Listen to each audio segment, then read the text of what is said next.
कहानी है रामपुर गांव की, जहां के मर्द महिलाओं को हमेशा नीचा दिखाने की कोशिश में रहते।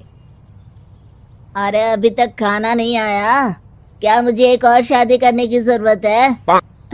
नहीं जी नहीं, ऐसा मत करना, वरना मैं कहाँ जाऊंगी। खाना लेकर मैं अभी आई जी। गांव की पंचायत में भी फैसले हमेशा औरतों के खिलाफ ही रहते। मैं जो फैसला सुनाता हूँ वो भगवान की आज्ञा होती है। इस लड़के ने अपने मन से शादी करके अच्छा नहीं किया। लड़के को घर भेज दो और इसकी शादी इसकी जाति की किसी लड़के से करवा दो। इसे तो गांव के बाहर निकाल दो। नहीं नहीं जमींदार साहब, ये क्या बोल रहे हैं? ऐसा नहीं हो सकता। मेरी बेटी मासूम है, इसे अच्छे बुरे की समझ नहीं है।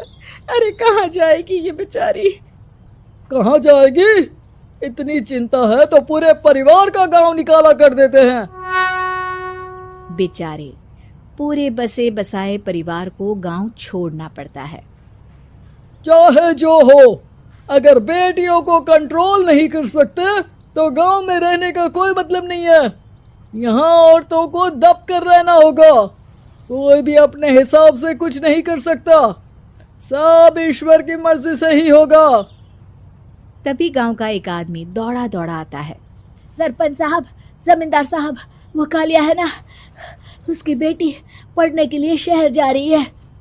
अच्छा, ये कब हो गया? और कालिया की हिम्मत कैसे हो गई ऐसा करने की? लेकर आओ उसे और उसकी बेटी को। बस फिर क्या था, हाजिर हो जाते हैं कालिया और उसकी बेटी सरपंच के सामने। और कालिया, ये क्या सुनने में आ रहा है? बेटी को इंजीनियर बना रहा है तू? और ये बता, गांव में तो स्कूल नहीं है, फिर कहां से इतनी क्लास पास कर गई तेरी बेटी? राधा, जो कि कालिया की बेटी है, उसे लगता है कि सरपंच उसकी तारीफ कर रहे हैं। सरपंच जी, मैंने ऑनलाइन पढ़ाई की है, डिस्टेंस लर्निंग से। सभी में मैंने अच्छे नंबर पाए हैं, जिसे देखते हुए शहर की इंजीनियरिंग कॉलेज में मुझे स्कॉलरशिप मिली है। वाह जी वाह, क्या होती है ये? पहले तो ये बताओ, फिर आगे की बात करते हैं। पूरा गांव राधा की बात सुन रहा था और राधा बोलती जा रही थी। तो ऐसे मैं फ्री में एक अच्छी शिक्षा लेकर गांव में जो कुछ परेशानियां हैं, जैसे बिजली, पानी और इंटरनेट जैसी समस्याओं के लिए काम करूंगी। मैं गांव को शहर से जोड़ने के लिए पुल का निर्माण करवाने का प्रस्ताव रखूंगी। मुझे पूरी उम्मीद है कि जल्द ही हमारा गांव भी तरक्की की राह पर चल पड़ेगा। राधा की बात सुनकर सारे गांव वाले ताली बजाने लगते हैं।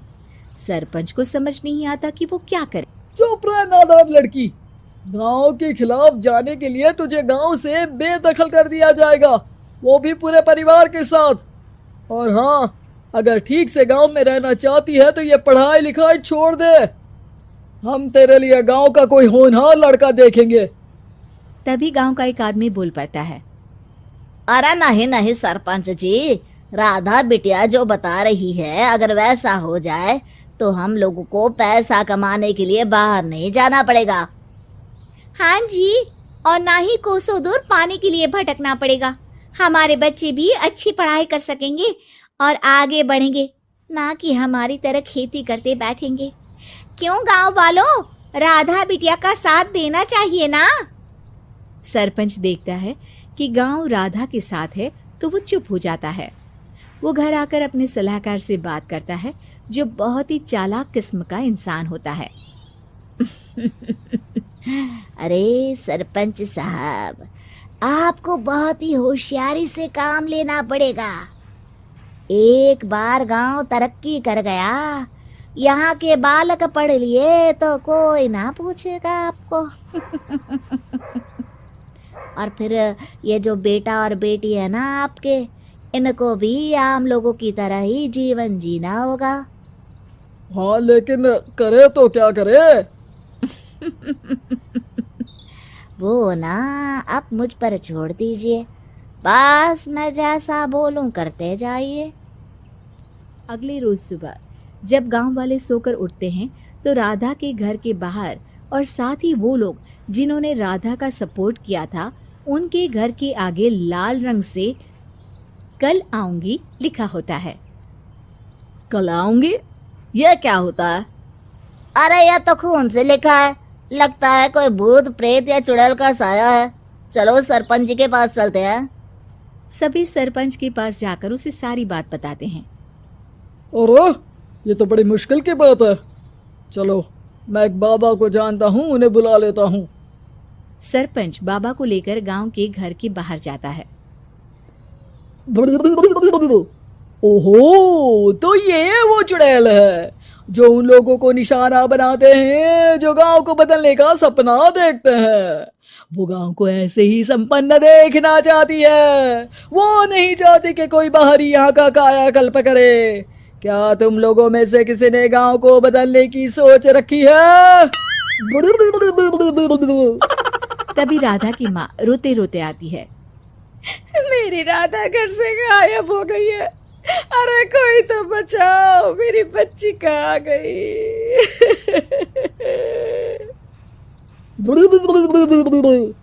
ले गई वो चुड़ैल, तेरी बच्ची को ले गई। अब वो उसे श्रापित करके छोड़ेगी, उस पर चुड़ैल का साया हो जाएगा। तभी बुरी सी हालत में राधा भी वहां आ जाती है। उसके बाल चुड़ैल की तरह फैले होते हैं और कपड़ों में खून लगा होता है। सभी राधा को देखकर डर जाते हैं। माँ, पता नहीं मुझे कौन उठा कर ले गया था।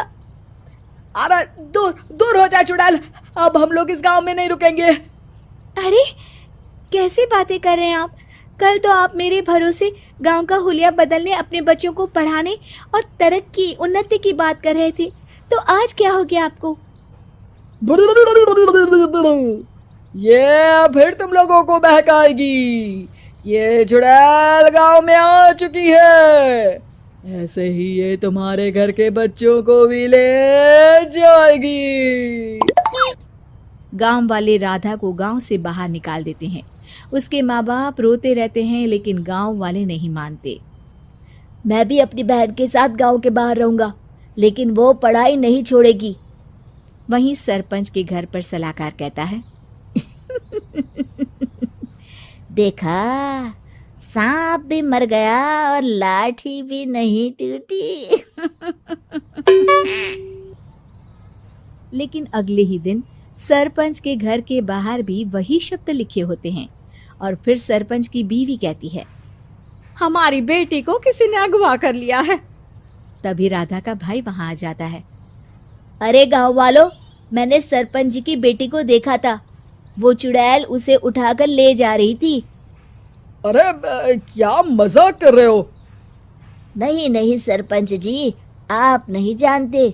वो चुड़ैल अब आपकी बेटी में आ जाएगी, जैसे राधा के अंदर आ गई थी।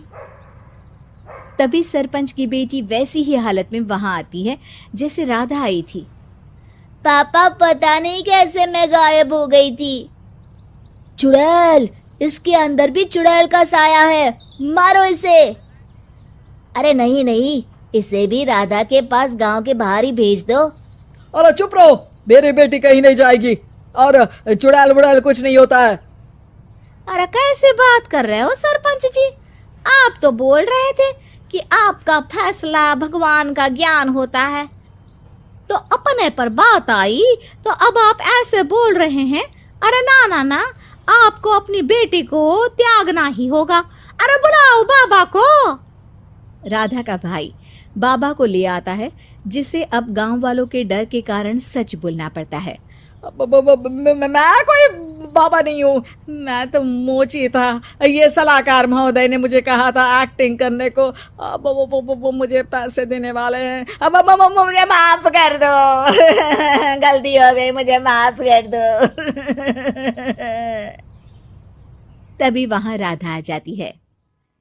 देखा सरपंच जी, जब गांव के बच्चे साक्षर होंगे तो आप जैसे लोगों की चालाकी नहीं चलेगी।